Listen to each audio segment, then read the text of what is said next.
Welcome to Chinmayi Pranav recipes.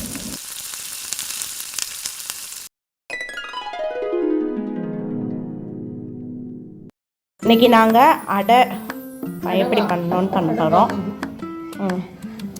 இதில் 2 சுண்டு துவரம்பருப்பு, 1 சுண்டு கடலப்பருப்பு. 2 சுண்டு துவரம்பருப்பு, 1 சுண்டு கடலப்பருப்பு. இது வந்து 150 கிராம். ஆமாம், 2 சுண்டு துவரம்பருப்பு, 1 சுண்டு கடலப்பருப்பு. அது ரெண்டையும் போட்டு வழக்கு பச்சரிசி, 1 சுண்டு புழுங்கரிசி. இதுலேயே 1 சுண்டு பச்சரிசி, 1 சுண்டு புழுங்கரிசி போட்டு அதை வந்து ஊற வச்சுருக்கீங்க. ஊற வச்சு எத்தனை நேரம் ஊறணும்? அது ஒரு 3 மணி நேரம் ஊறும். 3 மணி நேரம் ஊறணும். ஊறிட்டு நம்ம இப்போ அரைக்க போகிறோம் அடை மாவுக்கு. சரி, அரைக்க போகிறோம். ஃபஸ்ட்டு 10 மிளகா எடுத்துக்கிறோம். இது காஷ்மீரி மிளகா, காரம் ஜாஸ்தி இருக்காது. நம்ம காரக்கு ஏற்ற மாதிரி மிளகா போட்டுக்கலாம். தேங்காய் நிறைய போட்டுக்கலாம். நான் கொஞ்சம் தான் போட்டிருக்கேன். ஒரு நம்ம வேணுங்கிற அளவுக்கு தேங்காய். ஓகே. கொஞ்சம் இஞ்சி, 1 துண்டு.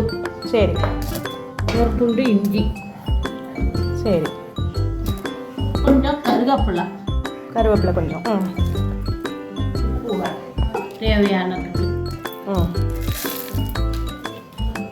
பெருங்காயம் போடவா? 1 2 4. கொஞ்சம் கொஞ்சமாக ஊற வச்சிருக்கிறத கொஞ்சம் கொஞ்சமாக 2 இதாக போடணும். சரி,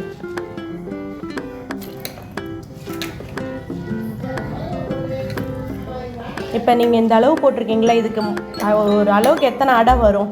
இது சுமாராக ஒரு 15 வடை வரும். 15 அடை வரும்.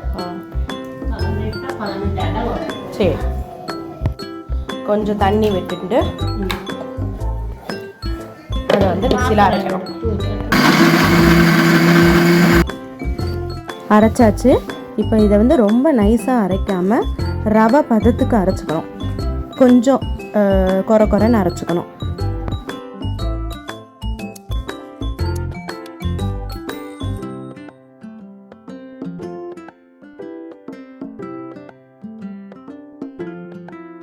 கடைசியாக நம்ம வந்து கொஞ்சோண்டு மஞ்சத்தூள் சேர்த்து அதை மிக்ஸ் பண்ணிக்கலாம்.